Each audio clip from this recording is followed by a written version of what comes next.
Michael's family, his sister Catherine, his brother Thomas, who are in the UK. Thank you for being here today for this ceremony of farewell.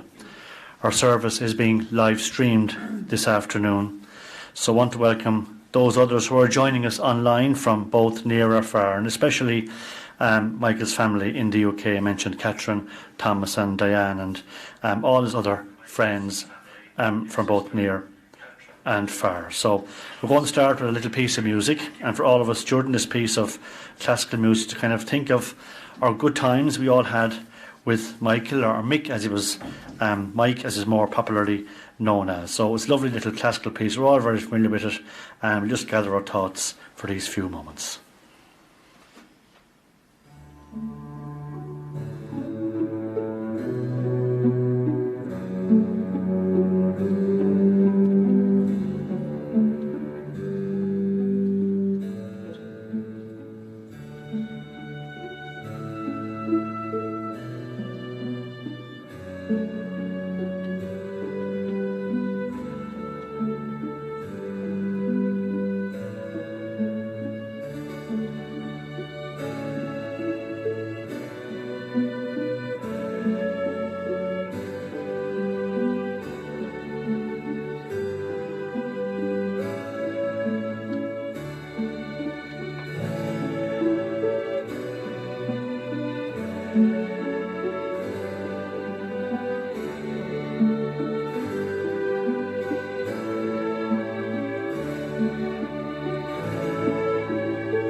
I know none of us want to be here today to say our final goodbyes to Mike. We are all saddened that he has been taken from our lives so suddenly. And today we are gathered to honour the life that he led. A life that was full of the usual ups and downs, but a life filled with happiness, friendship and love. So while today is one of saying our last goodbyes, it is also a time for remembrance. And we have this special time here this afternoon to recall our happy memories, to laugh, to shed a tear. And we remember Mike with kindness, with warmth, with love and affection, and what he meant to you as a brother, a brother-in-law, an uncle, a cousin, a neighbour, a dear friend. Mike will always be remembered as a man who was quiet, reserved, but sociable and well liked by those who knew him. on reading the lovely heartfelt condolences posted on RIP in recent days gives you a sense of the character of the man that Mike was. He was loyal, skilled carpenter, generous, but the common thread was that Mike was an absolute gentleman.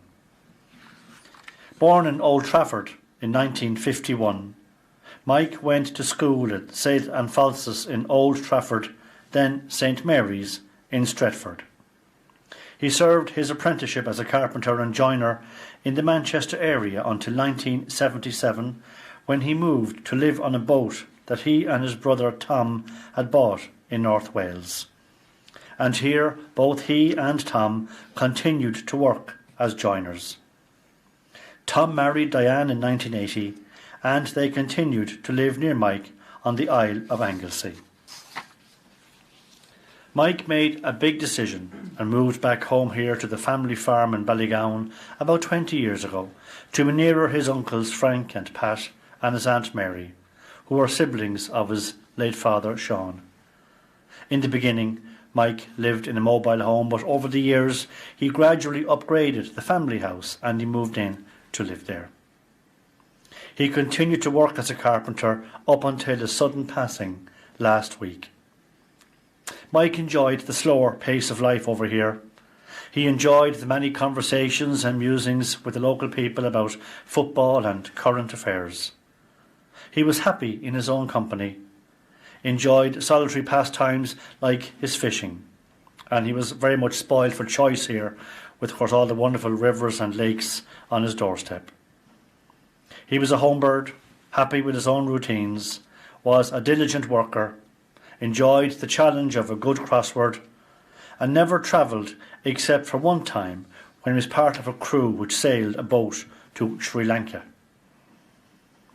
The last time Mike saw Catherine and Thomas was at their mother Veronica's funeral in Manchester just 4 weeks ago on the 4th of August. And it is hoped that when restrictions ease, that Catherine, Thomas and Diane and their children and grandchildren who are in New Zealand will travel over, have a private interment of Mike's ashes here at the family grave.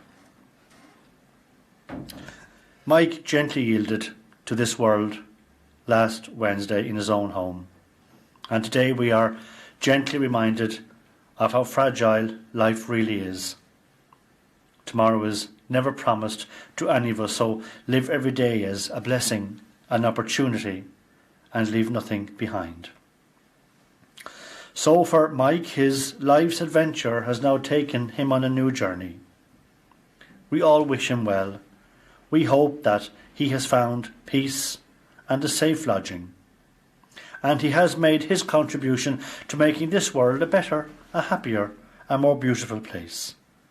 And we are all glad that we knew this lovely gentleman who brought so much joy to those he knew, and who has left a mark on the hearts of those he dearly loved. And Mike's sister and brother in England have chosen a lovely poem that I'm going to read for you now. When I come to the end of the road, and the sun has set for me, I want no rights in a gloom-filled room. Why cry for a soul set free? Miss me a little, but not for long, and not with your head bowed low. Remember the love that we once shared. Miss me, but let me go. For this is a journey we all must take, and each must go alone. It's all a part of the master plan, a step on the road to home. So when you are lonely and sick at heart, go to the friends we know. Laugh at all the things we used to do. Miss me, but let me go.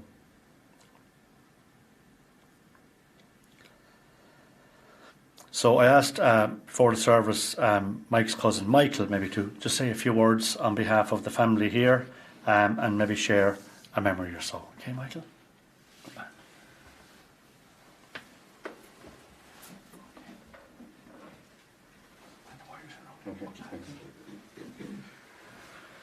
Hello, thanks for coming, everyone. You all knew Mike. you all knew what kind of a character he was. It was just a shock to everyone that he went so quick, myself especially. But Mike was a good old character. He loved his fishing. He liked football, nature, liked looking around, seeing foxes and hares and stuff in the fields. Anytime I'd come up to him, we'd be chatting about what we saw and what we didn't see. And yeah, I suppose nearly everyone here, someone had him one time or another working at the house. And he was a good carpenter.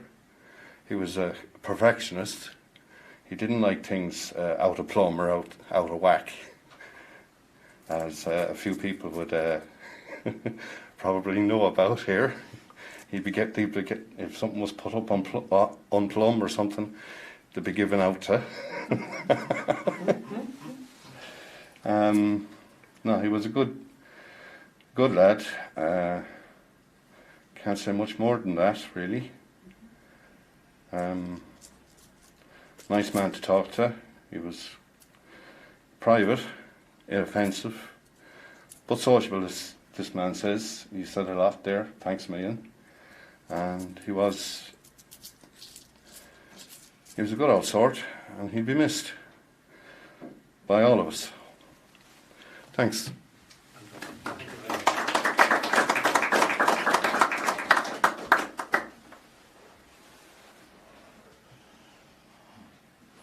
Thank you, Michael, for sharing lovely memories of the great man that Mike was. And you all have your own memories, your own stories of Mike, and they will always be recalled as long as he is in your hearts and memories, which will be forever.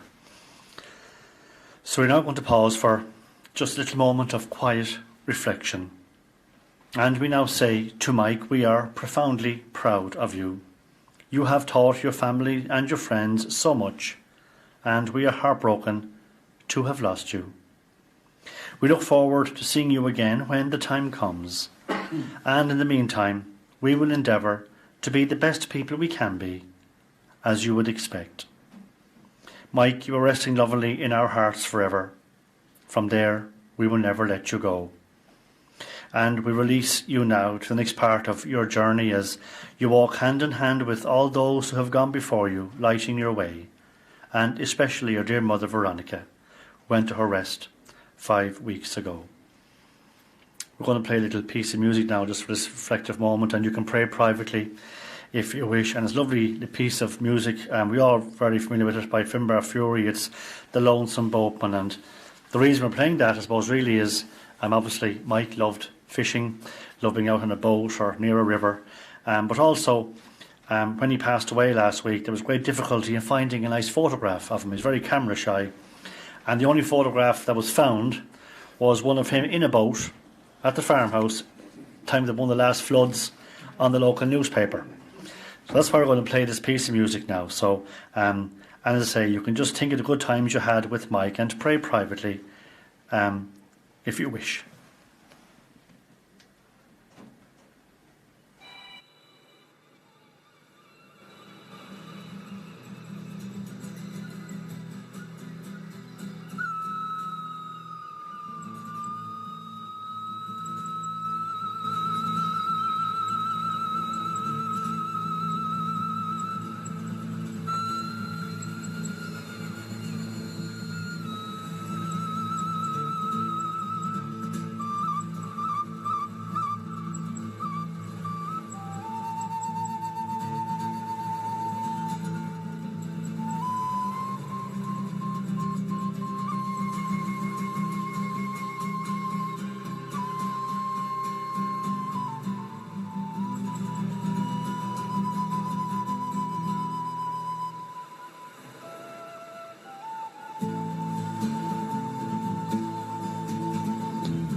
So for all of us, don't think of Mike as gone away. His journey has now just begun.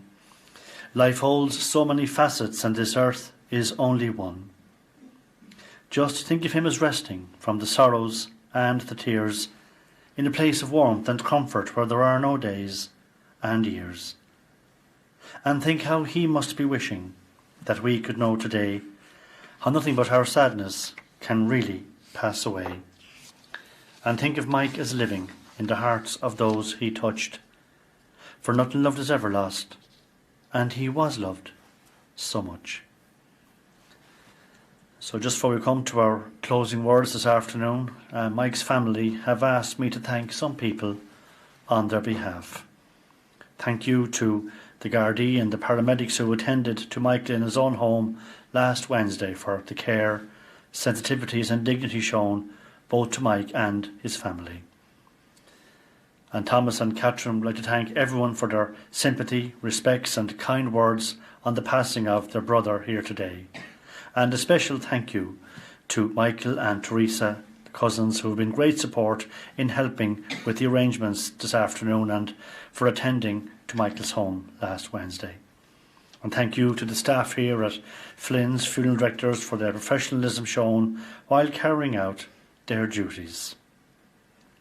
And thank you all for coming here this afternoon and sharing in this celebration of Mike's life, and for all the warmth and support that you have given the family these last few days, and that you will continue to offer that love and understanding in time to come as they strive to adjust to everyday life without him. So Mike, it is now our time to bid you our final farewell. We were so privileged to have had you as a brother, a brother-in-law, an uncle, a cousin, a neighbour, a dear friend. And we hope we continue to live our lives with the courage and the integrity and the honesty that you have shown all of us. We will always treasure the memory of your love and your kindness, your skills, your achievements, your wisdom, your good humour. And with sorrow, we now bid you farewell, and with much love, we leave you in peace. Mike's remains will be cremated privately at a later date. So we've come to the end of our celebration this afternoon of Mike's life, and for all of us to leave here in quietness of spirit and in harmony with one another. The family have chosen a lovely song for our close of our service. It's by Otis Redding. It's Sitting on the Dock of the Bay.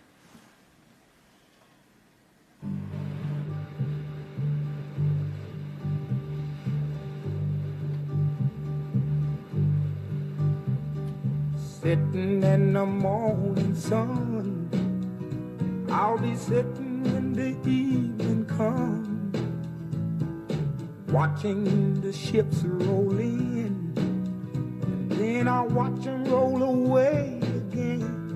Yeah, I'm sitting on the dock of the bay, watching the tide roll away. Ooh, just sitting on the dock of the bay, wasting time.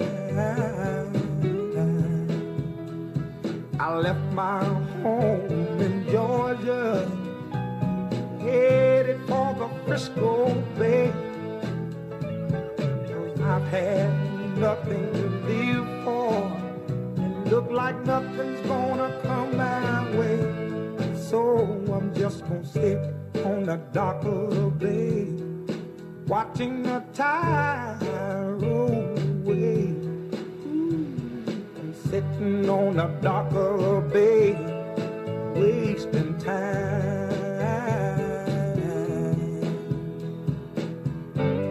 Look like nothing's gonna change, everything still remains the same. I can't do what 10 people tell me to do, so I guess I'll remain the same. Listen, sitting here resting my bones, and this loneliness won't leave me alone. Listen, 2,000 miles I roam, just to make this dock my home. Now I'm just gonna sit at the dock of a bay, watching the tide roll